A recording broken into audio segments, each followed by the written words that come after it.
You say that you are the world champion. You're gonna keep dominating the division, all that.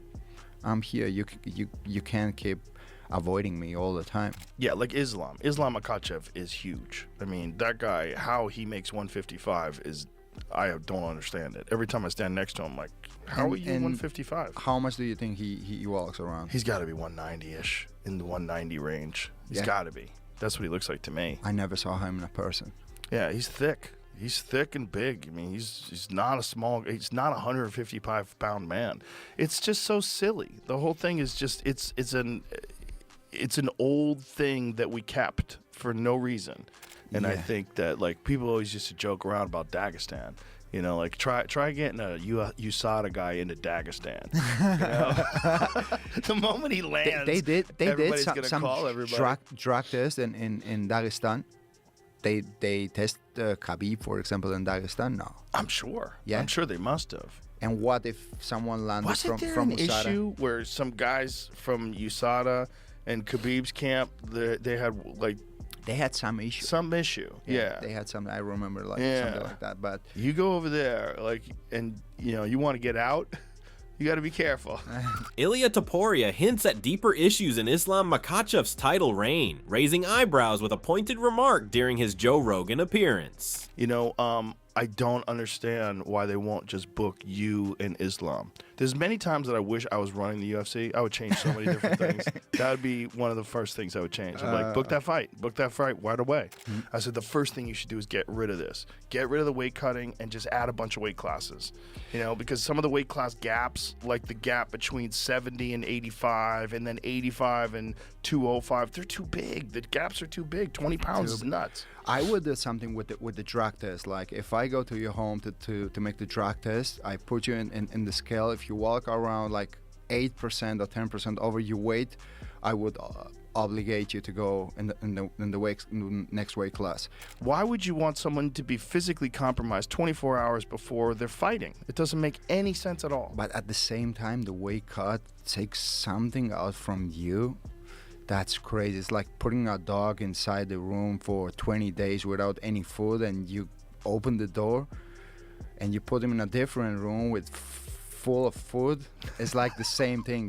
When I'm cutting the weight, I'm a different person. I feel that I'm like, my mind goes different, my thought process is different, everything is so different at that moment. I'm not so kind when I'm cutting weight. In his recent appearance on the Joe Rogan Experience, Ilia Topuria laid out his vision for the next chapter of his MMA career with a calm but unwavering determination. The undefeated fighter spoke confidently about his goal to challenge Islam Makhachev for the lightweight belt, making it clear that his featherweight chapter is behind him. According to Topuria, he has achieved everything he set out to in that division and no longer sees any meaningful tests at 145 pounds. Now, he wants to move up in weight and secure a second UFC title, something that only a few elite fighters have ever done.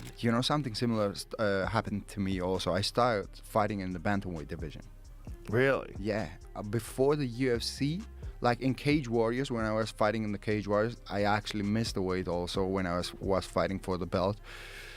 I was fighting at that time in the bantamweight division. Then I keep fighting in the featherweight, and now I'm in the lightweight. I hope I don't end up fighting in the welterweight. When actually I started with the MMA, I was like recording myself all the sparrings, and after that I was rewatching my sparring. I was like, will I pay my money to watch this? What do I have to change in my game to be more entertained?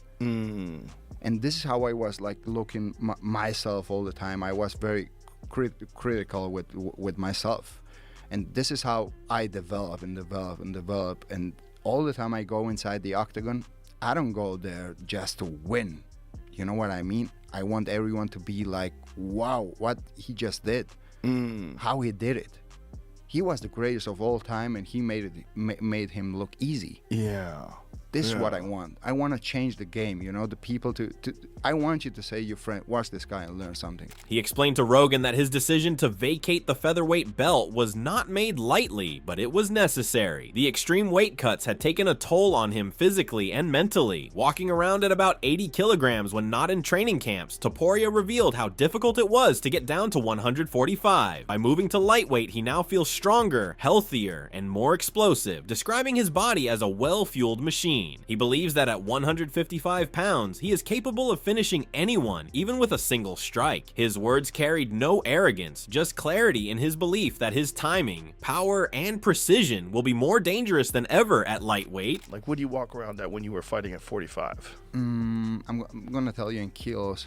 Okay. I walk around 80, 82.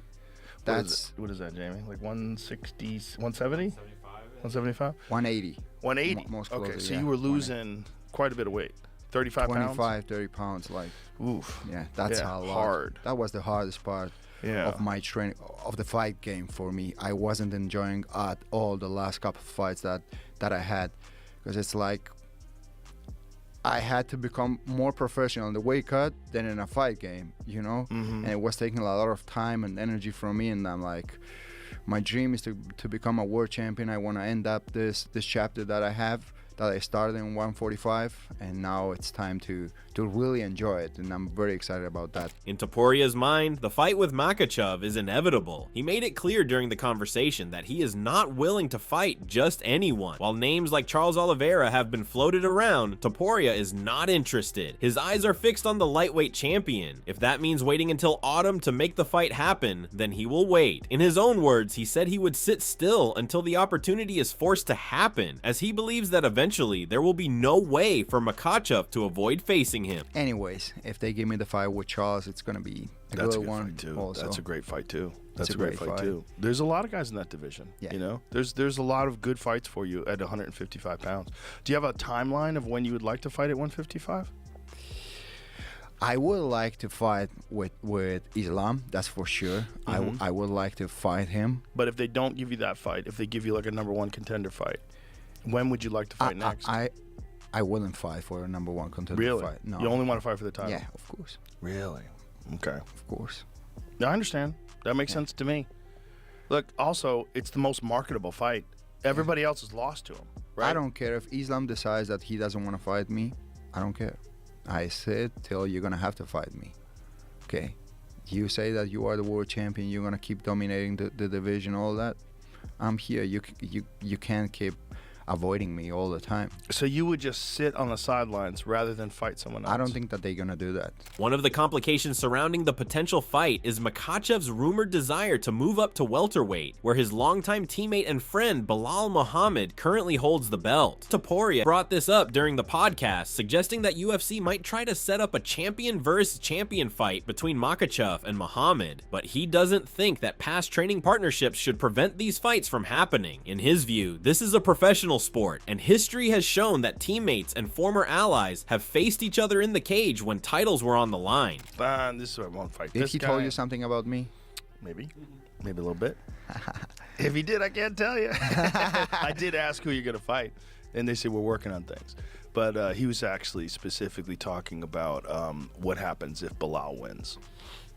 You know, because Islam and Belal they've been talking about Islam fighting Belal. That's gonna happen. I would like that to happen if Belal wins, but that's an if. Jack Della Maddalena is a bad motherfucker. He's good, man. Yeah. That guy's good. Even if he wins, they're gonna make that fight happen against Islam. You think so? Yeah. I think Khabib doesn't like that idea. Yeah. Yeah. That's how I feel. But it's not just that. I mean, Jaina's always putting out a million fires.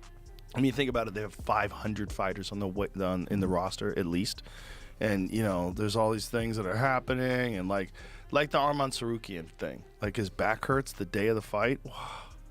He's got to pull out. Like, this is fucking crazy. This is, you know what I mean? Like, imagine that. You have this whole promotion based around this elite fighter who fought Islam in his first fight, short notice.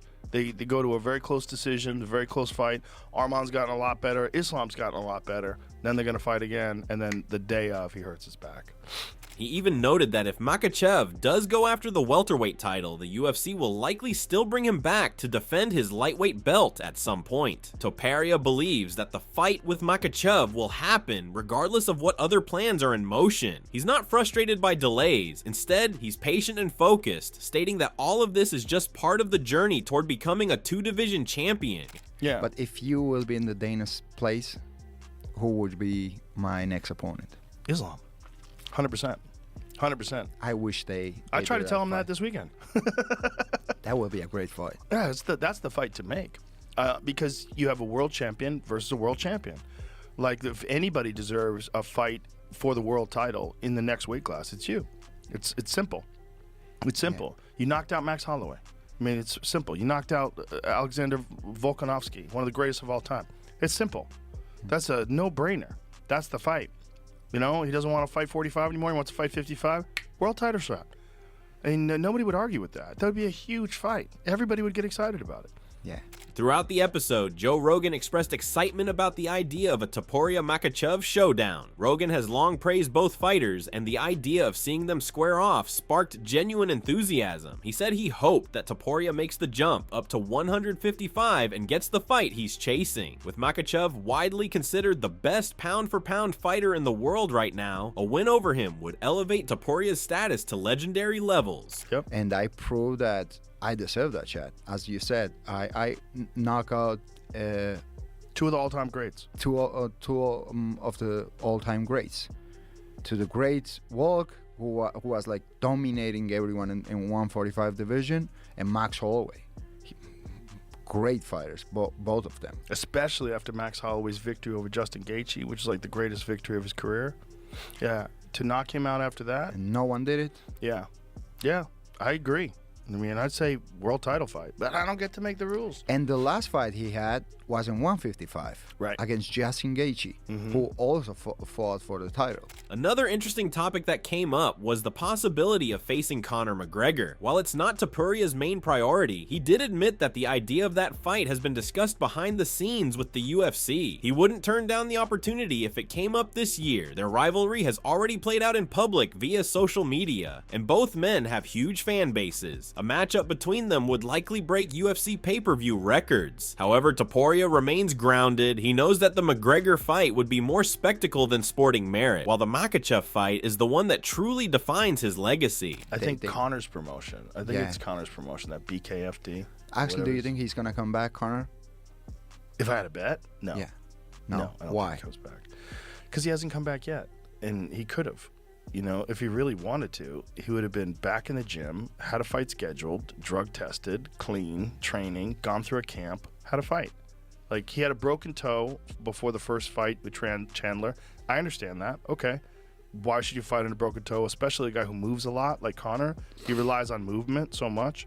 Yeah, I get it. So heal that toe up. What's that? That's 2 months. Broken toe's 2 months. Yeah. And so then you're back in camp. And then you reschedule a fight, and then you fight again. But he didn't. And also partying, constant partying, all these legal problems that he has, you know, scooting around on yachts and, you know, driving around a Lamborghini. He's wealthy. He's done. Maybe. I mean, what's really sad is if he comes back when he's like 39 or 40. And his body just doesn't have it anymore. Yeah. I know that you want a world title fight at 155, but would you make an exception for a Conor McGregor fight at 155? But right now? Right now. No. Good for you. Do you think it's going to be excited if I beat Islam and then I give the chance to Conor? No, I mean like right now, before Islam. Like if the UFC calls you up and says, I know you want a world title fight, we guarantee you a world title fight after this. Actually, we had that talks a little Really? bit. Yeah, but yeah, I don't know. What was that talk? Tell me what that talk was like. No. Come on. After this one, I'm going to get some calls. You know how the UFC is. They are like very specific. Yes. Don't say anything. Right. To no one. Well, no one's listening. You can tell everybody. Yeah. Only a couple of million of people is listening. Yeah. No one's gonna notice. It'll slip right by. So, if they offer me a fight against Conor right now, We'll see. Why not? Why not? Why not? Why not? I wouldn't say Just no. the I wouldn't say numbers. no. Just for the numbers. You Yeah. get a cut of that pay-per-view and it hits 2 million buys. Yeah. Whoa! Why not? Reflecting on the featherweight division he left behind, Topuria spoke briefly about his recent opponents. He praised fighters like Alexander Volkanovski and Max Holloway for their intelligence and fight IQ, calling them the smartest he had ever faced. However, he made it clear that he has no regrets about leaving that division. When talking about others in that weight class, like Yair Rodriguez, Topuria didn't hold back. He admitted that he doesn't appreciate Rodriguez's style and doesn't find his approach to fighting compelling or effective. While Topuria celebrated Volkanovski's recent win, he is now firmly looking forward. You got so much I talent. don't know what to tell you about Jair Rodriguez. I'm not a big fan of him. Yair? Yeah. No? How come? No, I don't know. I see him. He's the type of guy that you don't even need to take him down. He goes to the ground by himself. I don't know. He's like very spectacular at the way he fights and the striking and the kicks he throws and all that. But I don't know. I'm not a big fan of him. I'm fan of Volk and Max Holloway. Well, Actually, they were the smartest guys that I ever faced inside the octagon. I felt that they were smart. They had that fight IQ. They know how to fight. Do you think Max Holloway made a mistake in going up to 55 and then back down to 45 again? Because he got big when he fought. 100%. Yeah, I think so too. 100%. Yeah, he looked too compromised. He didn't look healthy at 45. He gets crazy for the title shot. Mm-hmm. He was like, take the gold. Yeah. Okay. Yeah. He also suffered a lot with the weight cuts. That's a big damage for your body. That's also one of the reasons why I changed the weight class, because I realized that my health is the most important thing in my life. You can have everything in this life, but if you are not healthy, you don't have anything. Yeah, when you're cutting that much water out of your body, you're essentially getting to death's door. You're getting to death's door 24 hours before you fight. But you at a world championship level, which is crazy. You sometimes feel that you're really gonna die. I wasn't able to sleep in 48 hours at all because I was so dehydrated. He explained to Rogan that his style and power have evolved significantly since moving up in weight. In his words, he now only needs to touch an opponent's head and it's lights out. He believes he's not just better physically, but also smarter tactically. At lightweight, he says he has the energy for 5 days, not just 5 rounds, referring to his improved cardio and stamina. His plan is to use these advantages to overwhelm even the most elite fighters. You are gonna see me at 155 that I'm gonna touch someone and I'm gonna take his lights out. Even if I don't need to touch his chin. I just touch his head and it will explode. I feel so powerful at that weight class. So powerful, so stable in the ground. Like, do you wanna wrestle? Let's wrestle. No problem. And I have the gas tank for 5 days, not 5 rounds. In this moment of his career, Ilia Topuria stands not just as a contender, but as a man completely committed to his future. He's not fighting out of desperation or for money. He's chasing history. For him, the next opponent must be Islam Makachev. Nothing else will do. No shortcuts, no distractions. Just one goal, and the belief that when the time comes, he'll rise to meet it and make it count. So what do you think about this fight? Do let us know in the comments section below. If you enjoyed this video, make sure to subscribe and check out some of our other videos on the screen right now.